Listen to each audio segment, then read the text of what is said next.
harus dipertimbangkan lah. Di mana sebenarnya sudah jelas di dalam pasal 17 dikatakan itu. Putusan seperti itu tidak sah. Mengenai tuntutan purnawirawan itu, mungkin Pak Maru ingin sharing itu, karena kalau saya lihat dokumennya luar biasa. Apa yang Pak Maru bisa katakan mengenai impeachment atau pemakzulan istilah purnawirawan ini, pencopotan terhadap Gibran, dikaitkan dengan substansi, prosedur, dan tuntutan para purnawirawannya? Silakan Pak Maru, sebanyak-banyaknya. Saya kira saya mengamati juga itu, saya memperhatikan betul ya. Pertama dari sudut perjuangan mereka dan pengakuan kita juga akan integritas mereka, terutama hadirnya Pak mantan Wapres kita, Pak Tris di sana, menempatkan tuntutan mereka itu sebagai tuntutan yang memiliki suatu keprihatinan, ya, mencakup kepentingan publik dan bukan kepentingan pribadi ya, dan memiliki bobot tersendiri di dalam banyak hal yang disebutkan di sana. Tetapi tuntutan tentang pemakzulan atau pencopotan Gibran, saya sendiri termasuk dari awal yang sangat menentang putusan MK nomor 90 itu.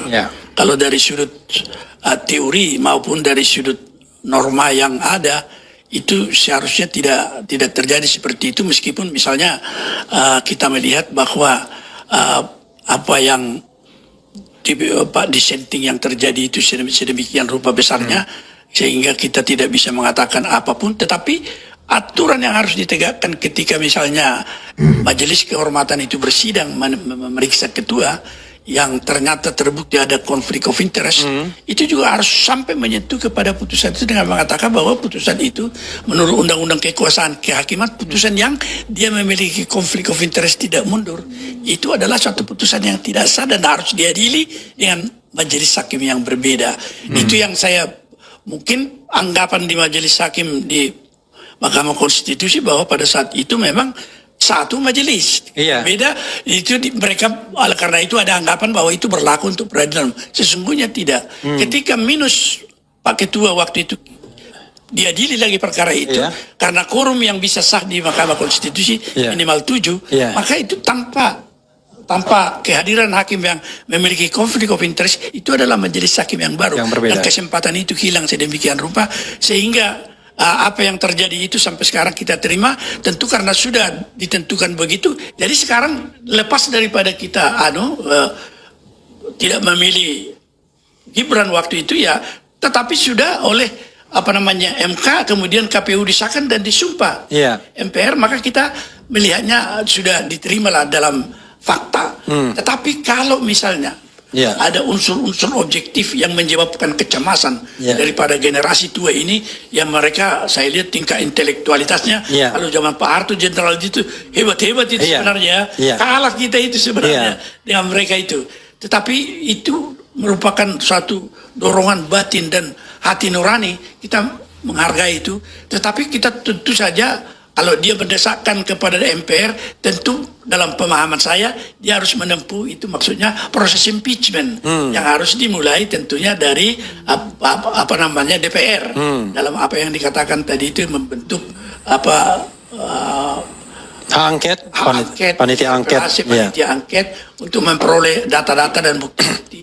Tidak bisa datang, absen, kan dia minimal perintahkan wakil presiden. Kalau wakil presidennya sibuk, ya dia perintahkanlah mungkin yang pejabat yang relevan, senior gitu ya. Menteri senior atau yang relevan, atau ketua MPR. Iya, misalnya. Tapi bukan orang yang tidak lagi menjabat, apalagi tidak lagi menjabat dengan reputasi OCCRV yang finalis ya. Tapi oke lah, saya skip yang itu. Tapi untuk wakil presiden ini, kan dia tidak sibuk di dalam negeri. Terbukti dia bisa bikin konten. Artinya tidak ada halangan dia untuk mewakili negara ke dalam forum di mana presiden absen. Dan selama ini tidak pernah juga dia mewakili menjadi representasi negara. Kan sebenarnya secara diam-diam Prabowo itu ingin menyatakan, saya paham kenapa saya tidak mau diwakili oleh wakil presiden, karena saya tahu dia tidak mampu. Kan begitu? Ya, saya kira ya. Maka kemudian sah kan kalau seandainya proses politik mengatakan ini tidak mampu secara jasmani dan rohani.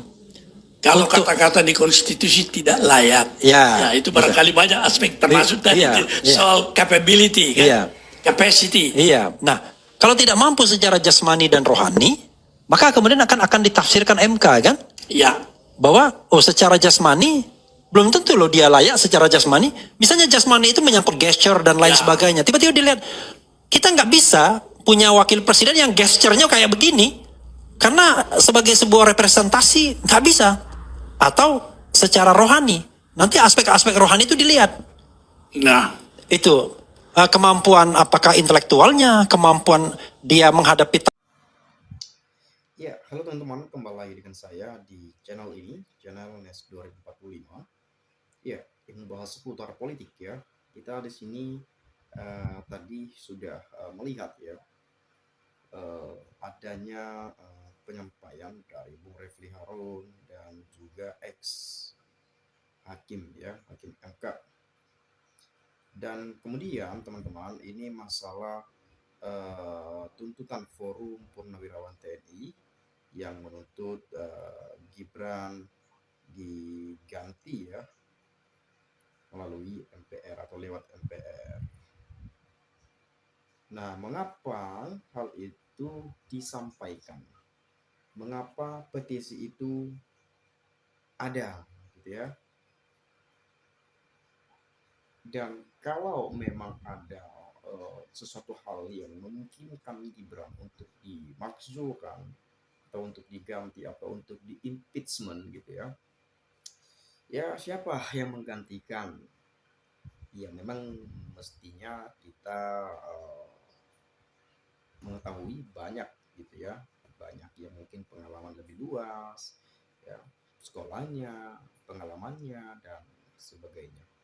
Tetapi siapa nanti yang menggantikan kalau seandainya pun Gibran dapat diganti lewat MPR itu? Nah, di sini teman-teman saya tidak terlalu panjang lebar untuk mengulas ke sana karena saya yakin teman-teman juga sudah mendengar dan bahkan mungkin kita sama-sama memahami dan kita juga sering sekali mendengarkan informasi yang beredar di media sosial. Nah, kemudian mengapa usulan Wapres Gibran diganti? Sangat sulit dilakukan, ya. Prabowo masih memerlukan Jokowi. Apakah itu benar atau tidak? Ini saya kutip dari BBC ya, BBC News Indonesia. Saya melihat dulu ya. Ahli hukum tata negara Bivitri Susanti mengatakan ini dari Bivitri Susanti, landasan pelanggaran hukum untuk melakukan pemakzulan ke putra sulung Presiden ke-7 Joko Widodo ya menurutnya masih lemah, termaksud jika menggunakan alasan perubahan aturan batas usia yang melanggengkan Gibran menjadi cawapres. Ini pada putusan Mahkamah Konstitusi putusan 90 tahun 2023 kemarin.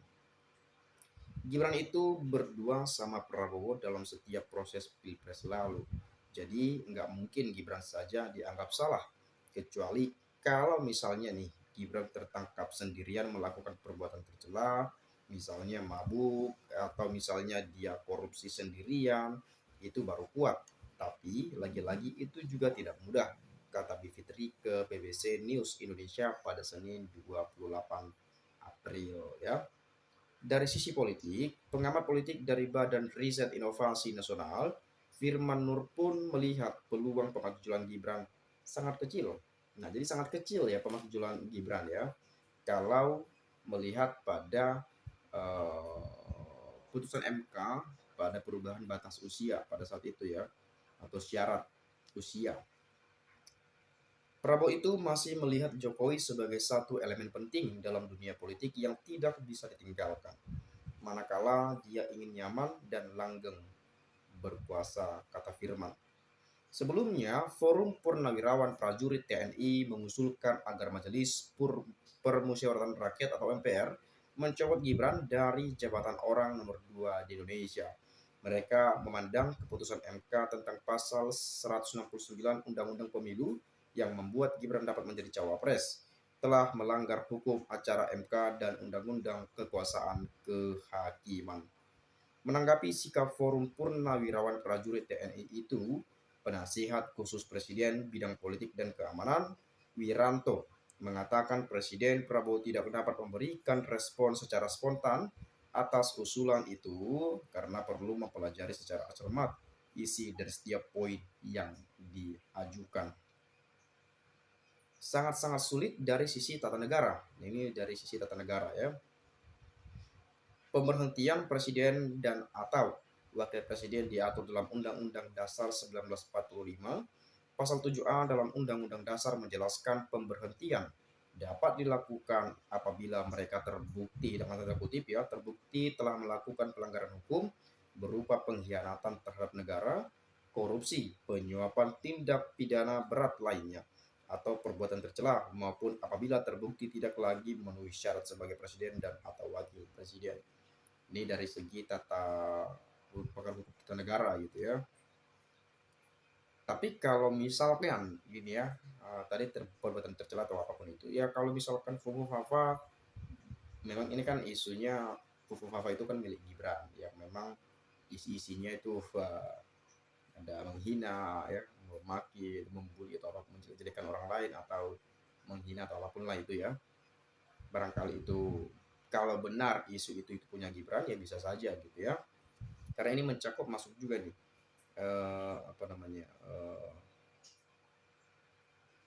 pelanggaran gitu ya, perbuatan tercela ya, dan yang lainnya ya.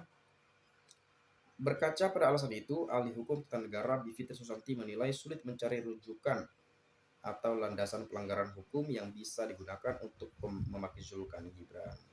Kalau acuannya apa yang terjadi waktu Pilpres, MK telah memutuskan tidak ada pelanggaran hukum di situ ya, pada sengketa Pilpres di Mahkamah Konstitusi ya.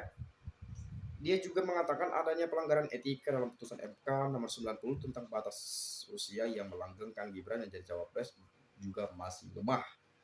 Itu kata putusannya pelanggaran etika bukan hukum ya.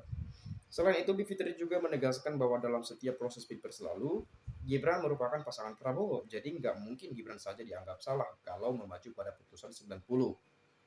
Ya itu kan sepaket sepasang, artinya Gibran salah ya Prabowo pasti salah gitu ya. Jadi nggak mungkin Gibran saja dianggap salah, artinya Prabowo juga salah gitu ya. Jadi nggak bisa dipisahkan ya. Jadi mereka nggak bisa dipisahkan karena sepaket gitu ya, sepaket. Atau apa namanya? Ini kalau rujukan putusan 90, kalau merujuk ke sana nggak bisa gitu ya. Putusan MK dalam hal-hal yang terkait dengan pilpresnya. Kecuali kalau misalnya nih Gibran tertangkap sendiri melakukan perbuatan tercela, misalnya mabuk atau misal dikorupsi sendirian dan lain sebagainya.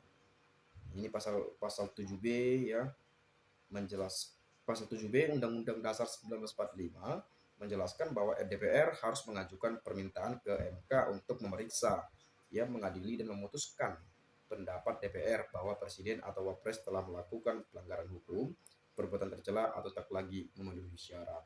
Permintaan ini dapat diajukan ke MK jika mendapat dukungan dan sidang paripurna dihadiri sekurang-kurangnya 2/3 dari jumlah anggota DPR.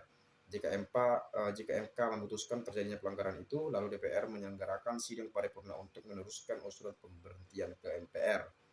Terakhir, MPR mengambil keputusan yang harus dihadiri sekurang-kurangnya ya 3/4 jumlah anggota dan disetujui sekurang-kurangnya 2/3 dari jumlah anggota yang hadir. Proses itu, kata Bivitri, harus melewati negosiasi politik yang rumit dan menentang. Apalagi 7 dari 8 fraksi di DPR merupakan koalisi pemerintahan Prabowo Gibran. Sangat-sangat sulit kecuali kalau memang fraksi yang dikuasai Prabowo ini itu kompak. Tapi kan guncangan politik ini pasti nggak main-main. Mereka akan hitung-hitungan di situ, kata Bivitri ya. Jadi banyak hal ya, kalau memacu pada putusan 90 soal Pilpres kemarin yaitu sangat kecil kalau kecil harapannya untuk memakzulkan Gibran ya. Tapi kalau ada tadi hukum dia terjerat hukum, perbuatan tercela atau korupsi sendirian atau pelanggaran tindak lainnya yang pelanggaran berat lainnya ya boleh-boleh saja ya. Atau dianggap sudah tidak layak, gitulah kurang lebihnya ya, dimakzulkan dan digantikan saja. Ya mungkin teman-teman ada pendapat lain. Ini tadi saya kutip dari BBC ya. Dan teman-teman juga boleh baca dari BBC News Indonesia. Mungkin itu saja ya. Sekali lagi terima kasih saya ucapkan. Salam inspirasi, salam NKRI. Harga mati.